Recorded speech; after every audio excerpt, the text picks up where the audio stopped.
Hello and welcome to episode 6 of the Oldham Save. We are in the Premier League and this has been our second season in the Premier League. And in fact, well, I'll start off with how we finished in the league before I get into anything else. But we finished in 11th. And it's exactly the same place we finished last season. The difference was last season we had 47 points. We've won exactly the same number of games, but we've drawn more this season. And of course we had a -10 goal difference to a -2 goal difference this season. So on the whole, everything has improved. Obviously we're still a mid-table team. We're probably not even that good really. I think there's probably been a certain amount of luck. I mean, we finished above Everton for crying out loud. Villa and Brighton and West Brom all going down, but we'll get into that later. But yeah, it's not been bad. If we have a look at the player stats, Leonardo's our top goal scorer. Marcus Leonardo with 14 goals. Tobias Borkiet has been a high average rating player. He's a central midfielder and you'll be meeting him in a minute. Most assists comes from Leonardo also. Best pass completion, however, comes from Glauco. Glauco we will talk about in a minute. And most player of the match awards go to Marcus Leonardo and Tobias Borkiet.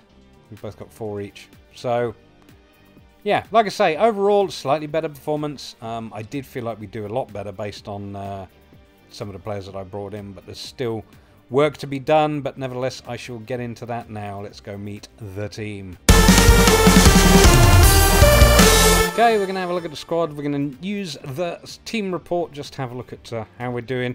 Obviously, Deschamps, you know about. He's seen some improvements since last season. He's had a fairly solid season. Not particularly standout. Average rating of 6.83. 41 games, 8 goals, 3 assists. So he's you know, he's only 20 years old. He's still got a little bit of development to do, but he's done quite well. Holmes, well, he's a right winger and a striker, but he is currently out on loan and probably isn't ever going to be good enough for our first team, but he's still listed. Marcus Leonardo, he's been brilliant. Obviously, again, he's another one who, from where he started, has picked his game. He's actually had a little bit of a dip recently, unfortunately, but he's had a pretty good season. 43 games, 14 goals, making him our top scorer with 19 assists and an average rating of 7.0. Again, as your main striker, I guess it's not really what you want, but I don't know. He's good enough. He's doing a good enough job, so that's great. Behind him, we got Darren Reid. Darren Reid, of course, came in last... did he come in last season? Yes, he did. He came in last season for 375. And he's had a few more games this season, but he's yet to find his form, I would suggest. Again, he's only 20 years old. He's still got development to do, but certainly his progress, he's shown some improvement at least. So we'll see how he gets on, but again, I think he's got a bright future with the club. Behind him, McAtee, of course. McAtee has had a few games, mostly sub-appearances. 5 starts, 2 goals, 2 assists, but 10 sub-appearances, an average rating of 7.07. Decent player, absolutely decent player. Still with some development to do. Keandra Simmons, brought him in a little while ago. He's never really made it. As a result, he will be leaving at the end of his contract, which is the end of this season. And behind him, Niall Ennis again. He was brought in as a goal scorer, and he scored a few goals, but he didn't really sort of perform once he got to the Premier Division. So he too is on his way out. It also mentions 2 other players there. Who are they? Oh, Holmes and Olsen. Well, Olsen will go, and Holmes is already listed, so we'll take those off that list. Brings us out to right wing. Andrea Skovalsen, I guess you would argue he's my best purchase of the season. Got him for free, no less. He was let go by Bologna. And honestly, I mean, I've seen a couple of tweets talk about how they sold him for 60 million and stuff like that. So I fancy his chances of doing a good job for us, to be honest with you. But already he's been a bit up and down in terms of his actual development. But he's in his mid-20s now and playing outright. He's been pretty decent. 29 starts, 10 goals, 1 assist. Average rating of 7.0. He's also managed 2 player of the match rating. So yeah, he came in free. He's worth 21.5 million. So that's great. Very happy with him. But as you can see, he needs a bit of support. He needs somebody behind him. We are, of course, playing the isometric 4-3-3, the mirror image to what I play with Juventus. So moving down to midfield, left wing, Jastrzemski and Norris. Jastrzemski, you remember, was our player of the year last season.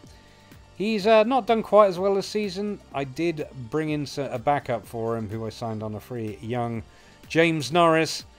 And you know what?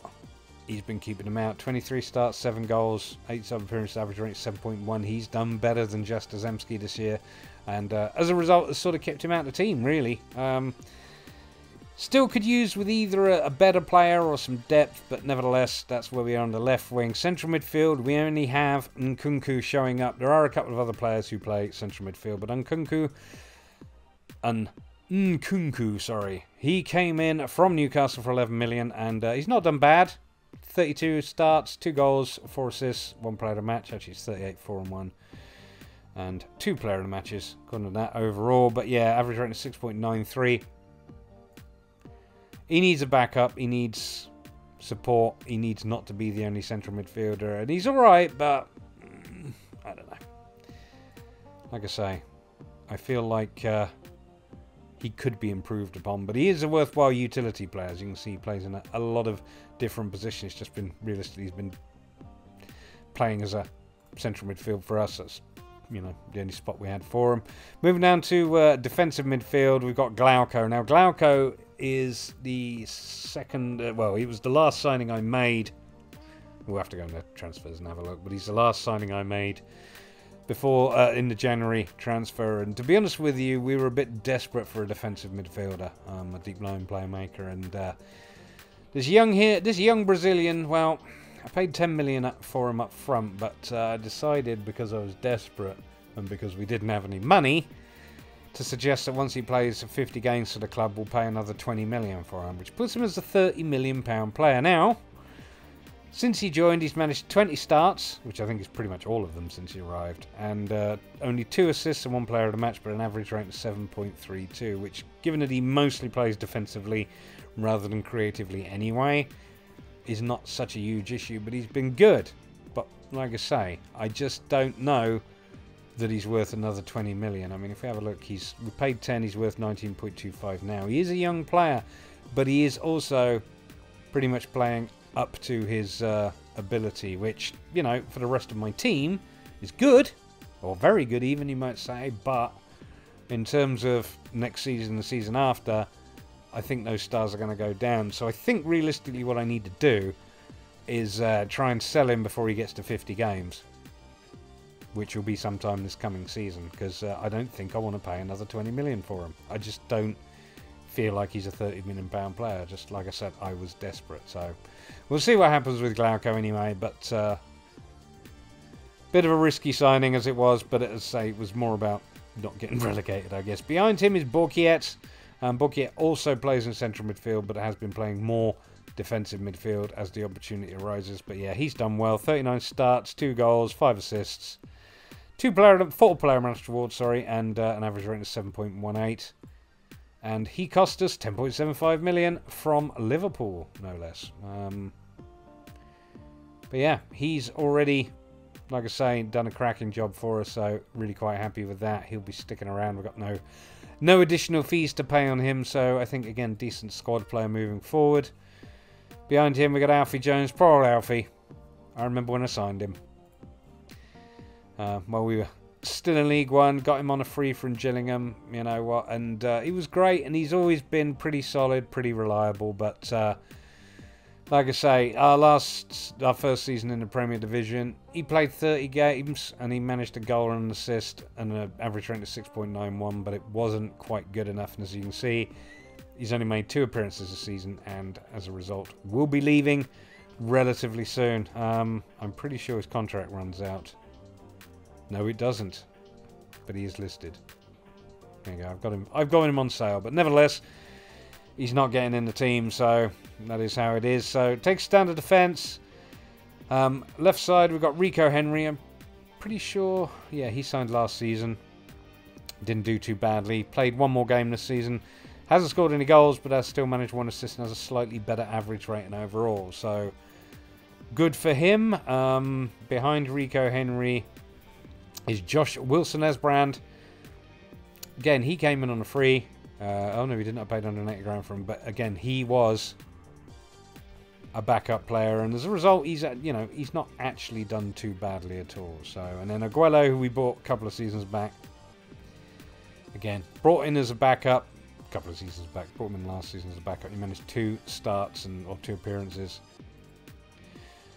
sorry, 1 start and 2 sub appearances even, and didn't do great. He's not played at all really this season, I don't think, in the senior team. So again, his contract is up next year. He is listed. He's not part of the team. Hopefully we'll get rid of him sooner rather than later, rather than him hanging around like a bad smell. But that is left back. We could do with another left back, somebody a bit stronger.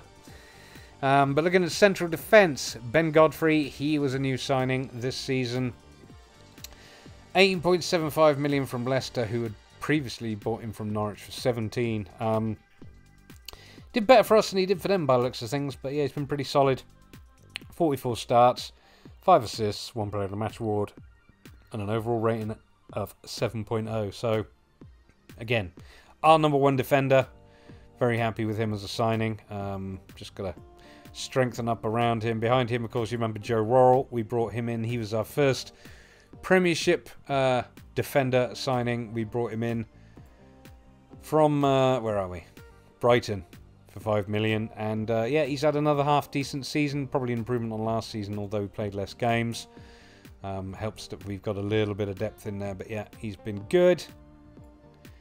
And Van der Leonardo, you'll remember him. He's been with us a little while now. Yeah, we signed him in for free while we're still in Sky Bet League 1, and he's, you know, he's played every year and done pretty well. He's had a lot less games this season, and as a result hasn't done quite as well. He is kind of a relatively reliable backup. He doesn't ever have an awful game, but he doesn't have many great games, as you can see.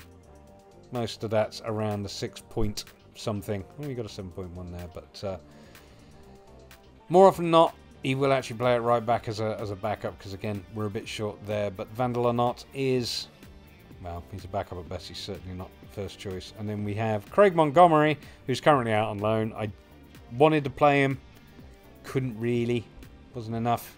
You know, we got 6 starts, hasn't done too badly, but needs to develop a bit, and has done. He's actually improved a little bit while he's been away, although his progress looks a bit up and down. His star rating seems to have improved a little bit. So again, 6'6", he's a big old tall central defender. His strength has improved a little bit. Like I say, he is he's a decent hope, I think, for central defence for us in the future. So we'll see how it goes. But like I say, he's currently on loan at QPR at the moment. So, which leaves right back, we've got Cyril Guy. He's been our first choice for most of the season. He's on loan from Liverpool, and they won't let us extend the loan because they want to give him a chance in the first team. But as you can see, he has come on leaps and bounds since he's been with us, which is why they want to give him a chance in the first team, I guess. So that'll be a shame to see him go. But yeah, 37 appearances, 2 goals, 4 assists, 1 player in the match award, and an average rating of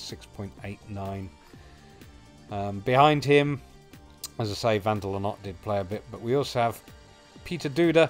He actually managed to get a start and a sub appearance.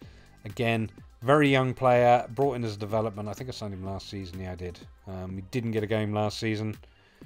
And like I say, he's only managed 1. And then I've been trying to loan him out, but weirdly without success. Nobody seems to want to loan him, which I actually think he's got a half-decent future. I mean, he's got to develop his skills a little bit.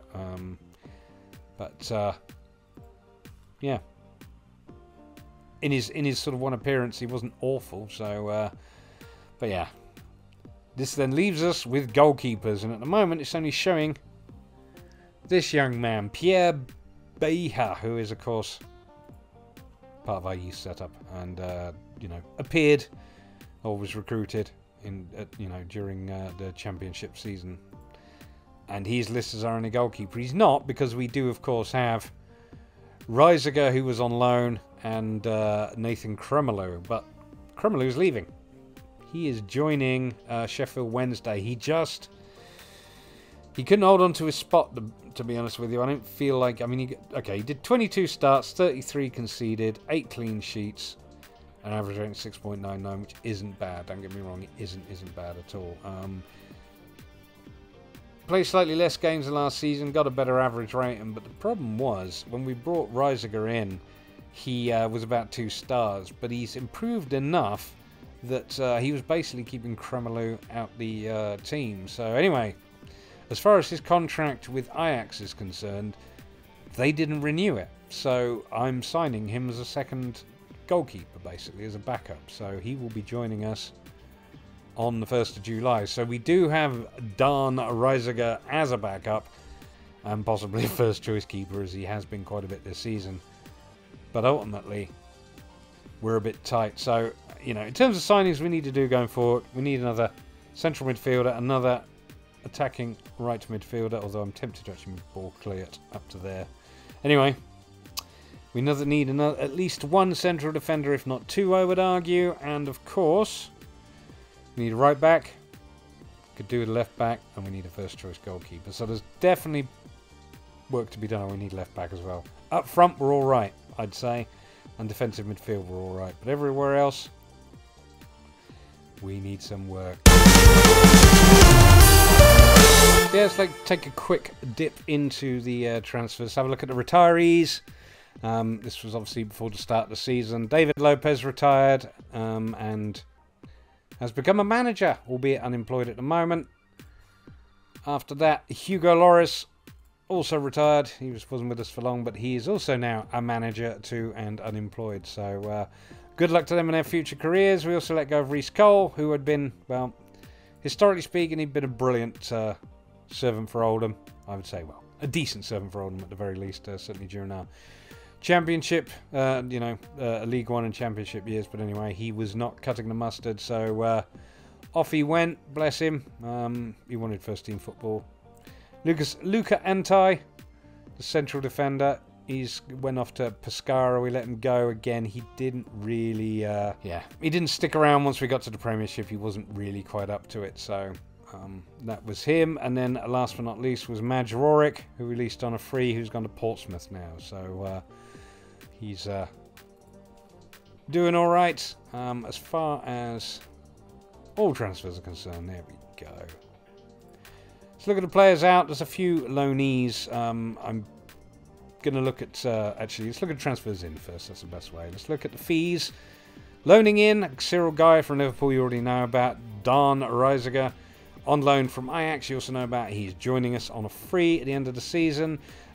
This is one guy you don't know about. Got him on a free. It's Mzikayeze Majoro, who, well, he's South African and he's out on loan at the moment because he doesn't have a work permit. But this young man has some fairly serious promise.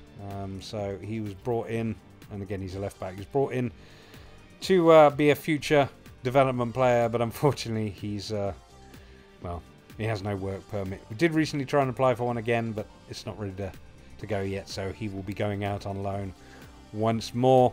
Behind him, we also have Skovalsen, you know about. James Norris, you know about. We got him on a free. Peter Doody, you know about.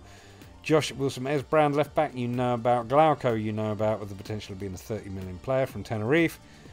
Borkiet, you know about, from Liverpool. And Nkunku, you know about. And Ben Godfrey, you know about. So yeah, we spent a total of 51 million and recouped about 7 million. As I say, a few players there out on loan, including Majoro. And Zach Contreras, of course, he came in the previous season. Again, we haven't got a work permit for him yet, but again, future Premiership goalkeeper, currently working on his development whilst out on loan. So we'll see. We'll see what happens with him. Craig Montgomery, we already talked about. Tolomello went to Middlesbrough, out on loan. Tolomello's still got a contract until 2027, but he is not getting in the side. He's just not good enough. So he's basically been out on loan, and he's been with Middlesbrough, and they have bought him, I think. I might be wrong about that, but nevertheless, yeah, sorry, no, they did buy him. Initially he was on loan, and then they bought him, I think. Anyway, doesn't really matter.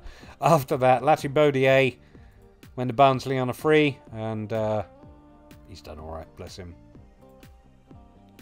Again, half-decent servant. Daniele Romeo joined Middlesbrough under 23s on a free. Not sure that he's going anywhere, to be honest with you. Mackenzie Chapman joined Oxford for 31 grand. He was a youth development keeper. He's been around a little while, and well, he's not made a start for them either, so good luck to him. Ollie Yinka joined Forest for 200k and is still there. Again, not good enough to really stick with us. Oladipo joined Blackburn. As you can see, he really isn't up to scratch, but has done all right for him. I say. He's not had many starts, so we wish him the best of luck. Behind him, Tolomello. There we go. Went on loan, and then they bought him. And then Joe Morrell. Not to be confused with Joe Worrell. Joe Morrell, of course, we sold 5.25 million to Nottingham Forest, which was great for us. I mean, his values dropped for them, but he's done all right for him. He wasn't getting the games for us, and he was getting a bit fed up and basically demanded a move, so that's what we did. Like I say, his best season for us was in Championship, but he didn't do too badly in the 17 games he played for us in the Prem. So, but like I say, couldn't get a look in this season, so he was sold on to Forest. And I'm pretty sure, yep, that is all the transfers. Okay, let's go through our schedule and see how we did. You know what the final standings were, but this is a look at our form, and as you can see, it wasn't amazing. Obviously, pre-season was awesome, because it always is. First game of the season, drew 2-2 with West Ham. Not really how we wanted to come out, considering how we started last season, but we got goals from Leonardo and from Joe Worrell. We then went away to Brighton, beat them 3-0, Norris getting 2 and Leonardo getting 1, and then we drew at home to Villa and then drew away to West Brom, and that took care of August. September came along, first game was at home to Crystal Palace, we won 2-0, Leonardo and Andrea Skovalsen scoring. Straight after, away at Manchester United, we got hammered 3-0, and then bounced back when we faced Everton at home 2-0, with Nkunku scoring a penalty and McAtee getting a goal. Moving into October, lost away to Arsenal 2-0, and then bounced back with a 1-1 draw against Wolves. I call it a bounce back, it's not really, but we didn't lose. Jastrzemski getting the only goal for Oldham there. Fulham, away, we got hammered 4-2. It was pretty disgusting. Darren Reid managed to score. That was his first goal for the club, I believe, and Marcus Leonardo getting one on 55 minutes, but just trounced. Struggled a bit after that for points. Bournemouth and Southampton in November, both draws. 1-1 with Leonardo scoring against Bournemouth, and 2-2 against Southampton with Deschamps and Norris scoring there. December came along. We started out well, 2-1 away over Sheffield United. We call it away. That's actually our home ground because we're playing at Bramall Lane. So, is it a home win even though it was away?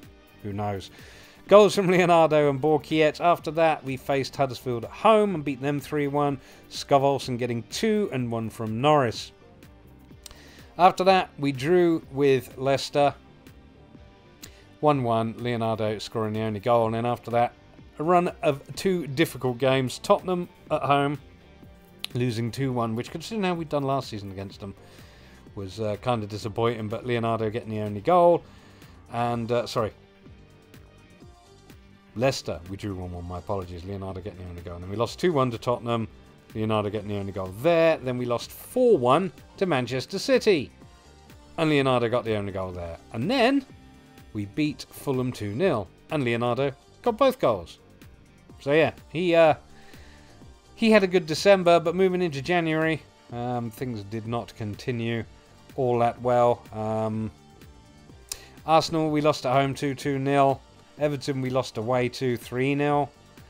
Wolves, we beat 1-0 away from home. Jastrzemski getting the only goal there. And City, we drew with 2-2. Leonardo and Skovalsen scoring. And Liverpool at home for the final game of January. We lost 2-1. Deschamps getting the only goal. So yeah, I mean, January was awful. But then we played Arsenal, Everton, City and Liverpool. As well as Wolves. Wolves being, you know, arguably, we probably should have done better against Everton, but Wolves was arguably the easiest game. So yeah, pretty disgusting. February came along, wasn't much better. We lost 1-0 to Brighton at home. Morale was having a bit of a dip. I had words, and then we went away to West Ham and drew 2-2. Skovalsen scoring and McAtee. But when Chelsea came to visit, we got hammered 3-1. Cyril Guy getting the only goal, and I think we scored first to go 1-0 up, which was kind of exciting. Yeah, we did. But it wasn't that long for Erling Haaland to stand up and urinate all over my parade. So that was that. So after the Chelsea game, we drew away at Tottenham 2-2. Goals from Skovalsen and Deschamps.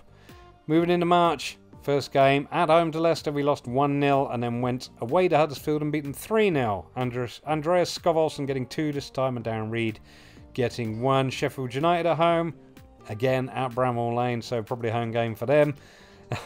3-0 we won. Goals from 2 from Reid and 1 from Skovalsen. As you can see, some familiar names appearing regularly on the list towards the end of the season. Deschamps getting the only goal in the 2-1 away defeat against Chelsea, which takes us then into April, where we beat Southampton 1-0 at home. April was a good month for us. Cyril Guy getting the only goal. We lost 2-0 away at Liverpool, but we won 1-0 at home to Bournemouth. Considering how we've done against them before, I was quite pleased with that. We only got the one goal, which is Deschamps. And then we beat West Brom at home 4-2 with goals from John Wilson-Esbrand, Michael Deschamps, and 2 from Darren Reid. Leading us into May, which is the final run of games, we drew 3-3 with Aston Villa, goals from Nkunku, Deschamps, and Norris. We lost 2-0 at home to Manchester United. No real surprises there, but we did manage a 1-0 away win against Crystal Palace for our final game of the season, with Jastrzemski getting the only goal. So that covers the league. If we now have a look at the where are we? Carabao Cup, or the League Cup as I prefer to call it. Not the greatest of performances. We got through against in the second round. We won 3-1 over West Brom away. Goals from Nkunku, Norris, and Skovalsen. Norris. The third round, we beat Tottenham on penalties, but it wasn't a fantastic game. And in the fourth round, we got hammered by Chelsea 4-1. Leonardo getting the only goal for us, but it was a consolation goal. So if we have a look at the FA Cup, slightly better performance there, but not the best. Third round beat Swansea 2-1 away. Leonardo and Oladipo are scoring the goals. And then we drew in the fourth round against Chelsea away. Norris getting the only goal. We then managed to beat them at home in the replay 2-1. Goals from Deschamps and Nkunku. But when it came to the fifth round, we were up against Man City and we got hammered 3-1. Tobias Borkiet getting the only goal there. And that is all of the competitions we've been in this season. Okay, we're going to have a quick look at the end of season roundup. We're actually going to look at the best 11. As you can see, it's showing the 4-3-1-2 narrow formation we played sort of early on, and they have stuck with it in terms of the best 11. But as you can see, Kremlou is the goalkeeper in the best 11. Butler, Van der Lonot, Jones, and Mills form the back four. Central midfield, Darday, Cole, and Molina. Diego Diz, who is a Linense player at the moment. Anyway, distractions. Deschamps and Marcus Leonardo up front, so they have been obviously inducted. If we look at this season, as you can see, Guy, Godfrey, Worrell and Esbrand make up the back four with Reisinger in goal, Glauco defensive midfield, left wing Norris, central midfield Borkiet, right wing Skovalsen, and up front Deschamps and Leonardo. Previous season, Deschamps and Leonardo again up front.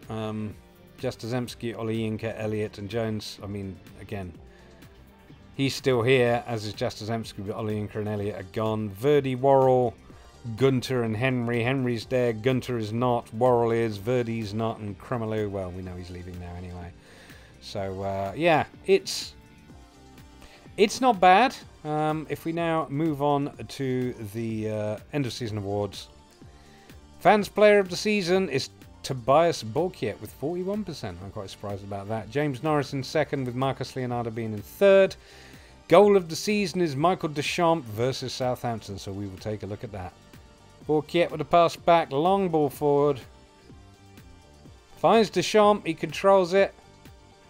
And there's a shot from outside of the box, and it is a fabulous, fabulous goal. He doesn't score a massive number, does Deschamps. He's more of a creative / holding up the ball kind of player, but that was a decent goal. So yeah, very happy with that. Signing of the season is Tobias Borkiet, 10.75 million from Liverpool, and young player of the season is Glauco.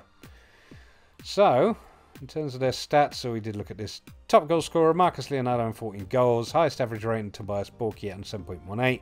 Most assists Marcus Leonardo on 9, and Glauco best pass completion rate at 89%.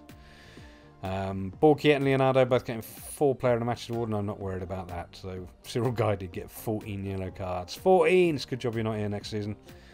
So in terms of the season review, Old had been expected to settle comfortably into mid-table obscurity heading into the season, and things went exactly as anticipated. Well, there you go. Match of the season was 3-0 away against Brighton, and our moment to forget was the 3-0 loss away at Everton. So, average difference 20.898, that's 64% too. Full, considering we're playing at Bramall Lane and not at Boundary Park, because of course that should actually, it's going to the Club Vision. Expand the statement is in progress, it's going to be ready for the next season. We'll be back at Boundary Park, so that's good news. They're also improving the training facilities and the youth facilities and increasing the youth level as well. All of these things have been developing year on year since we got promoted, so it's all heading in the right direction, which is great. Disappointed in my set pieces performance this season. I'm all about playing for set pieces. They're doing the training. I have the set pieces set up, but you know, they're very, very disappointed this season. They were happy last season, but they're disappointed this season. So obviously there's a lot of work to still be done there. I mean, I'm not going to show you the statistics because they're not very good, to be honest with you. But I think in the next episode I'm going to do a story so far on how we've done on set pieces. And like I say, I hope to improve that situation in the short term. Moving on, let us have a look at... where are we? I think that was everything we needed to see. That's the 29 side... The injury report. It's worth a quick look. We've not done too bad for injuries, but unfortunately Skovalsen, who is currently injured at the moment, has had 8. That's a lot of little knocks and injuries, which when he's your only right winger, it's not the situation you really particularly want to be in. So, I just don't know. I just don't know. It's a shame, really. Outside of that, nobody's had any particularly bad injuries, but like I say, Skovalsen, that's a little bit concerning. Okay, we're going to take a look at the final standings, and we're going to start with League 2, relegated. Eastleigh and Bradford City. Bradford City have not really been enjoying themselves, by the looks of things, since we started. Yeah. They went up into League 1, then got relegated a couple of seasons later, and now, well, they're out of League 2. They are a national team next season, which, considering they were a championship side in 03-04, and I think possibly even Premiership before that for a short time. It's a bit of a drop for them, unfortunately, but is what it is. Promoted champions are Exeter. I think that's good for them. They did get relegated from League 1 last season, so it'd be nice for them to go straight back up. Plymouth go up, Crewe go up, and Chesterfield go up after winning the playoffs. So that's good for League 2. If we take now a look at League 1, relegated Salford. Salford nearly got relegated out of League 2. Oh, they didn't. 18-19. Yeah, they went up. 92. There we go. Yeah, sorry. They nearly got relegated. They managed to just narrowly miss out on relegation our first season, which I was surprised about. And then they got promoted the following season, having won it. And now they've just, well, they've just sat there in League 1 until now, and they're going down, which... considering the backing they supposedly have, I'm quite surprised about. So, I don't know. I don't know what to say, really. Shame for Salford, I guess. Gillingham are going down. Walsall also going down. And Coventry going down, which is a shame. Coventry, I think, going back to League 2. Oh, no, they've been... yeah, going back to League 2. They were down there in the 2017-18 season. But they have been solid League 1 now for a few years. But so, a bit disappointing for them to go down, I'm sure. As far as promoted... Portsmouth going up as champs, with Sunderland promoted in second place, and Charlton going up, having won the playoffs. Championship now. And relegated are Bolton. Bolton have been a little bit up and down, I think. Yeah, they have. They went down to League 2, went back up to League 1, and are now going up to the Championship. Sorry, then went up to Championship, which are now... again getting relegated, so they're yo-yoing a bit, which is the same. Colchester going down and Rotherham, but up top, champions of Sheffield Wednesday. They are going to be playing in the Premiership next season, and their first choice goal, oh, David Moyes is their manager. Surprised he's done so well. Anyway, so yeah, Sheffield Wednesday going up as champions. Newcastle promoted in second place, having only gotten relegated last season. And going up, as a result of winning the playoffs, Bristol City, of course, who have been up and down around the Premiership over the last few seasons. So, nice for them to go back up. Leeds, of course, missing out there. Leeds did make it up to the Premiership but didn't last. They got relegated, so and they have not made an instant return either. So that is how the Championship stands, and then we'll take a final look at the Prem. Champions of Tottenham. Look at their form. Look at their form. Just unreal. So yeah, Tottenham, champions of the Premier League. 2nd place Chelsea, 3rd place Liverpool, 4th place Man City, 5th place Man United, 6th Arsenal, and Everton all the way down in 12th below us. So yeah, it's interesting. Villa have gone back down again. Poor old Villa. They'd actually been, well, they went up in the 18-19 season, finished comfortably in 13th, 19-20, and yeah, they've been a solid Premiership team, mostly, but this wasn't their season, so they've gone back down. Brighton, of course, have gone down. I think they've yo-yoed a wee bit, not too badly, but they're going back down again. And West Brom, another team, yeah, bit up and down, so we'll see what happens to them. But, oh yeah, European qualification, Wolves. Wolverhampton Wanderers in Europe, so Euro Cup, so there you go. So well done to Wolves. So yeah, that is the final standings. Okay, well that brings us to the end of this episode. It is our 2nd season in the Premiership, and I would suggest it's been a decent one. Obviously we're not challenged for anything. We've not managed any trophies yet, which is a shame. But we have a new season coming up, so that will be exciting to see how we do. I am obviously building for the future and for a long-term future for Oldham in the Premiership as well. As far as stuff going forward, I've already told you the sort of players I need to be looking for. Those transfers will happen. They will all be revealed in the next episode. But in the meantime, I've been avoiding relegation. This is the Oldham Athletic save. Thank you very, very much for watching.